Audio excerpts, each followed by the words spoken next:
Assalamualaikum warahmatullahi wabarakatuh. Kami dari kelompok 4 ingin mempresentasikan hasil diskusi kelompok kami dengan materi gangguan sistem pernapasan, yang mana anggota kelompoknya ada Delma Aziza Wahyu dengan NIM 15, Cindy Saputri dengan NIM 35, Tri Yunita Sitohang dengan NIM 41, Ajeng Aprina Azarah dengan NIM 49, Natasha Putri Marhama dengan NIM 51, Mevi Syazfani Putri dengan NIM 69. Pertama yaitu gangguan sistem pernapasan. Gangguan pernapasan mengacu pada berbagai jenis penyakit atau gangguan yang menghambat fungsi paru-paru.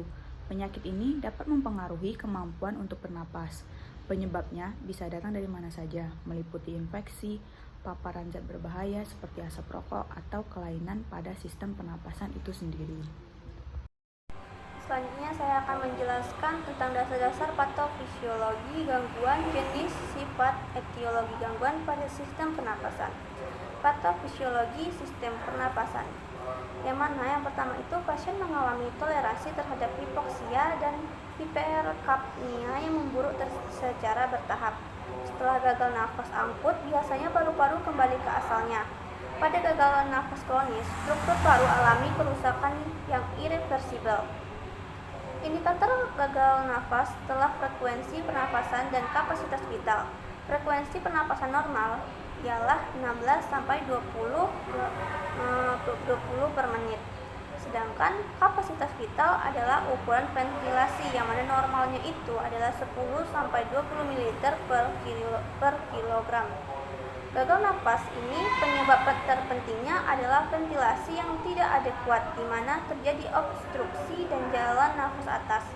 Pusat pernapasan yang mengendalikan pernapasan terletak di bawah batang otak atau pons dan medula. Pada kasus pasien dengan anestesi, cedera kepala, stroke, tumor otak, ensefalitis, meningitis, hipoksia, dan hiperkapnia mempunyai kemampuan menekan pusat pernapasan sehingga pernapasan menjadi payah. Selanjutnya pada periode postoperatif dengan anestesinya bisa terjadi pernapasan tidak adekuat karena terdapat agen menekan pernapasan dengan efek yang dikeluarkan atau dengan meningkatkan efek dari analgetik opioid. Selanjutnya, gangguan sistem pernapasan, yang mana gangguan sistem pernapasan ini ada gangguan akut dan gangguan pernapasan kronis. Gangguan pernapasan akut ini adalah gangguan pernapasan yang timbul pada pasien yang parunya normal secara struktural maupun fungsional sebelum awetannya penyakit timbul. Sedangkan gangguan pernapasan kronis adalah gangguan yang terjadi pada pasien dengan penyakit paru kronik seperti bronkitis kronik, emifisema, dan penyakit paru hitam atau penyakit penambahan batu bara. Lalu ada etiologinya, yang mana etiologi ini yang pertama itu ada depresi sistem saraf pusat, yang mana mengakibatkan gagal nafas karena ventilasinya tidak adekuat. Pusat pernapasan yang mengendalikan pernapasan terletak di bawah batang otak, pons, dan medula, sehingga pernapasan lambat dan dangkal. Baiklah, materi berikutnya yaitu terminologi. Terminologi adalah suatu ilmu tentang istilah dan penggunaannya. Istilah adalah kata dan gabungan kata yang digunakan dalam konteks tertentu. Kajian terminologi antara lain mencakup pembentukan serta kaitannya istilah dengan suatu budaya. Terminologi medis sistem respirasi itu dibagi menjadi 3. Yang pertama ada tonsilitas, yaitu peradangan pada tonsil. Yang kedua ada faringitis, adalah suatu penyakit peradangan yang menyerang tenggorokan atau faring yang disebabkan oleh bakteri atau virus tertentu. Dan terakhir ada rhinosinusitis, adalah suatu kondisi yang merupakan manifestasi dari respon keradangan membran mukosa sinus paranasalis yang biasanya dihubungkan dengan infeksi yang dapat menyebabkan penebalan mukosa dan akumulasi sekret mukus dalam rongga sinus paranasalis. Baiklah, di sini kami akan menampilkan video tentang faringitis dan tonsilitis. Baiklah, materi selanjutnya yaitu gejala infeksi saluran pernapasan atas umumnya berlangsung selama 3 hingga 14 hari. Antara lain yaitu batuk. Batuk sendiri dapat disebabkan oleh hal-hal di luar penyakit yang mendasari. Contohnya meliputi aktivitas normal untuk membersihkan saluran udara, iritan seperti asap dan gas, penggunaan tembakau atau proses menelan makanan dan minuman yang tidak sesuai. Yang kedua yaitu hidung tersumbat. Hidung tersumbat sendiri dapat disebabkan oleh hal-hal di luar penyakit. Contohnya meliputi variasi anatomi, ada benda-benda yang masuk ke hidung atau lendir yang kering. Yang ketiga yaitu pilek. Pilek sendiri dapat disebabkan oleh berbagai jenis virus. Kondisi ini biasanya tidak berbahaya dan gejala biasanya sembuh dalam waktu 2 minggu. Yang keempat yaitu bersin. Bersin dapat disebabkan oleh hal-hal di luar penyakit yang mendasari. Contohnya meliputi paparan suhu dingin, sinar yang terang, bahan iritan seperti lada atau benda yang masuk ke hidung. Yang kelima yaitu nyeri otot. Nyeri otot dapat disebabkan oleh hal-hal di luar penyakit yang mendasari. Contohnya meliputi olahraga, terlalu lama duduk atau berbaring, melakukan aktivitas fisik yang baru untuk pertama kalinya, keseleo atau tegang atau otot tegang. Yang keenam yaitu sakit tenggorokan. Sakit tenggorokan dapat meliputi berbicara berlebihan, luka bakar dari makanan panas, mulut yang sangat kering atau tidur dengan mulut terbuka. Yang ketujuh yaitu nyeri di bagian kepala. Nyeri bagian kepala yaitu mulai dari nyeri berat hingga ringan yang mungkin diiringi dengan gejala lainnya. Yang kedelapan yaitu demam. Demam merupakan gejala atau respon tubuh terhadap suatu infeksi atau penyakit. Selanjutnya yaitu gejala infeksi saluran pernapasan bawah. Yaitu yang pertama ada batuk berdahak. Batuk berdahak disebut juga batuk produktif. Lendir atau dahak merupakan cairan berserat sebagai hasil sekresi akibat terjadinya inflamasi atau peradangan di saluran pernapasan. Peradangan tersebut biasanya disebabkan oleh infeksi kuman, penyakit seperti bakteri atau virus. Yang kedua, sesak napas. Sesak napas sendiri dapat disebabkan oleh hal-hal di luar penyakit. Contohnya meliputi olahraga, ketinggian istirahat penuh dalam waktu yang lama, dan pola hidup yang kurang aktivitas. Yang ketiga yaitu menggigil. Menggigil dapat disebabkan oleh hal penyakit yang mendasari. Klasifikasi penyakit gangguan sistem pernapasan. Penyakit gangguan sistem pernapasan itu dibagi dalam beberapa faktor. Yang pertama itu ada faktor fisik seperti cacat bawaan, adanya kelainan pada alat pernafasan. Yang kedua yaitu ada faktor penyakit seperti influenza, asma, bronkitis, emfisema, kanker paru-paru, dan sebagainya. Faktor lingkungan yaitu seperti lingkungan kotor, asap kendaraan, asap mobil, dan asap rokok. Beberapa contoh klasifikasi penyakit pada gangguan sistem pernapasan. Yang pertama ada influenza, kanker paru-paru, emfisema, tuberkulosis atau TBC, asma, laringitis, bronkitis, asfiksi, serta pneumonia. Di sini kami tampilkan video gangguan pada sistem pernapasan serta cara mencegahnya. Materi selanjutnya itu ada ciri-ciri penyakit gangguan pernapasan. Yang pertama itu ada bronkitis. Bronkitis itu adalah penyakit yang termasuk penyakit yang bersifat ringan dan juga bisa disembuhkan. Akan tetapi bila penderita memiliki penyakit lain yang telah lama diderita seperti jantung atau penyakit paru-paru lainnya, maka penyakit tersebut akan susah untuk cukup lama disembuhkan dan bersifat serius. Yang kedua ada asma. Asma merupakan penyakit gangguan pernapasan yang disebabkan adanya penyempitan dan peradangan saluran pernapasan, mengakibatkan iritasi dan infeksi pada paru-paru. Selanjutnya yang ketiga yaitu ada radang paru-paru. Radang paru-paru atau pneumonia merupakan penyakit paru-paru yang menular. Penyakit ini terjadi karena adanya infeksi pada paru-paru, di mana infeksi ini dapat menyebabkan kondisi paru-paru membengkak dan menimbulkan peradangan. Selanjutnya yang keempat itu yaitu tuberkulosis. Tuberkulosis atau yang dikenal dengan TBC merupakan salah satu penyakit pernapasan yang menular, disebabkan oleh berbagai mikrobakteri termasuk Mycobacterium tuberculosis. Penyakit ini selain menyerang paru-paru juga berdampak pada bagian tubuh lainnya. Yang kelima itu ada alergi. Ada jenis alergi yang memicu reaksi sesak napas. yang dapat disebabkan karena adanya pembengkakan jalan napas. Yang keenam, yaitu ada pneumotoraks. Pneumotoraks merupakan pengumpulan udara atau gas pada rongga pleura yang berada di antara paru-paru dan juga toraks. Selanjutnya yaitu ada komplikasi penyakit gangguan sistem pernapasan. Yang pertama yaitu ada emphysema. Kondisi ini adalah kumpulan nanah di samping paru-paru yang disebabkan oleh infeksi bakteri. Kondisi ini dapat menyebabkan masalah yang mengancam jiwa, seperti sepsis atau bakteri dalam darah. Gejalanya meliputi demam, batuk, sesak napas, dan nyeri dada. Yang kedua yaitu ada abses paru-paru. Abses paru-paru adalah rongga berisi nanah di paru-paru yang dikelilingi oleh jaringan yang meradang.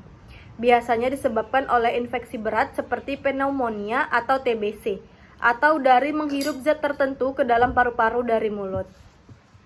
Yang ketiga yaitu ada tumor bengkak Potts. Ini adalah komplikasi sinusitis yang jarang terjadi, sejenis infeksi saluran pernapasan atas menyebabnya radang rongga sinus di tengkorak.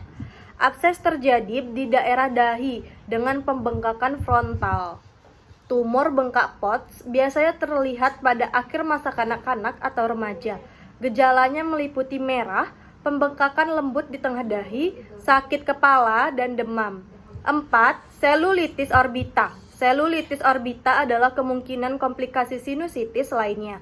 Ini adalah infeksi jaringan di dalam rongga mata dan di sekitar mata. Gejalanya meliputi nyeri, bengkak, mata merah, demam, mata menonjol, gangguan penglihatan, dan gangguan gerakan mata. Selanjutnya itu ada abses orbita. Ini juga komplikasi lebih lanjut dari sinusitis yang menyebabkan selulitis orbital. Abses orbital adalah kumpulan bakteri dan nanah di belakang mata. Gejalanya yaitu sakit mata, mata menonjol, mata merah, perubahan penglihatan, dan demam. Yang terakhir, yang keenam, yaitu ada mastoiditis. Komplikasi ini disebabkan infeksi bakteri serius yang mempengaruhi tulang mastoid di belakang telinga. Gejalanya yaitu sakit telinga, demam, sakit kepala, drainase dari telinga yang terinfeksi, kemerahan, bengkak, dan nyeri di telinga yang terkena infeksi tersebut. Berikutnya yaitu patogenesis, patologi, dan patofisiologi. Patologi yaitu infeksi saluran pernapasan berdasarkan letak dibagi menjadi dua, yaitu infeksi saluran pernapasan atas atau upper respiratory infection dibagi menjadi dua, yaitu akut dan kronik. Yang kedua ada infeksi saluran pernapasan bawah atau lower respiratory infection, di mana dibagi lagi menjadi dua, yaitu akut dan infeksi kronik. Saluran pernapasan berdasarkan jenis kuman dibagi menjadi 4. Yang pertama ada TBC, yang kedua ada diferi, yang ketiga ada pertusi, dan yang keempat ada staphylococcus. Yang kedua patofisiologi. Patofisiologi dibagi menjadi 6. Yang pertama ada patofisiologi asma, yaitu perubahan patologis yang menyebabkan obstruksi saluran napas terjadi pada bronkus ukuran sedang dan bronkiolus dengan diameter 1 mm. Penyempitan jalan napas disebabkan oleh bronkospasme, edema mukosa, dan hipersekresi mukus yang kental.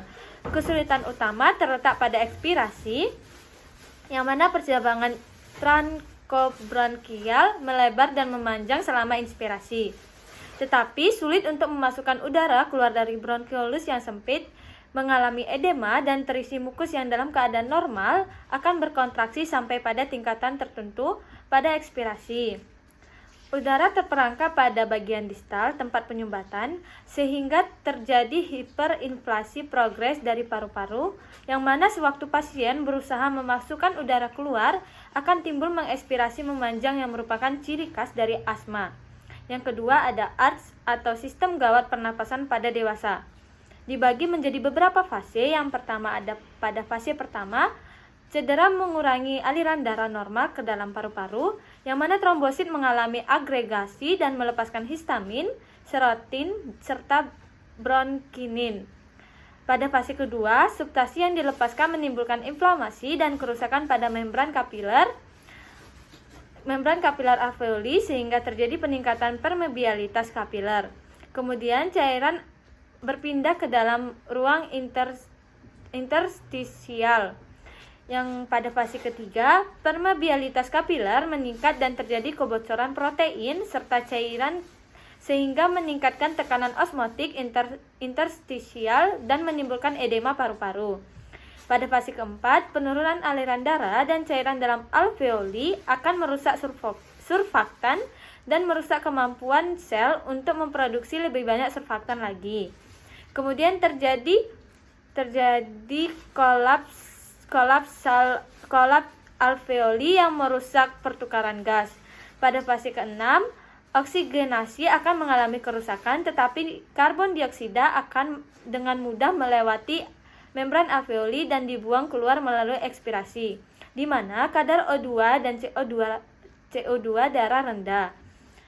Terakhir, pada fase ke-6, edema paru semakin bertambah parah dan inflamasi menimbulkan fibrosis, yang mana pertukaran gas akan mengalami hambatan lebih lanjut. Yang ketiga ada tuberkulosis atau TBC, yaitu penularan TB paru terjadi karena kuman Mycobacterium tuberculosis dibatukan atau dibersinkan keluar menjadi droplet nukleat dalam darah.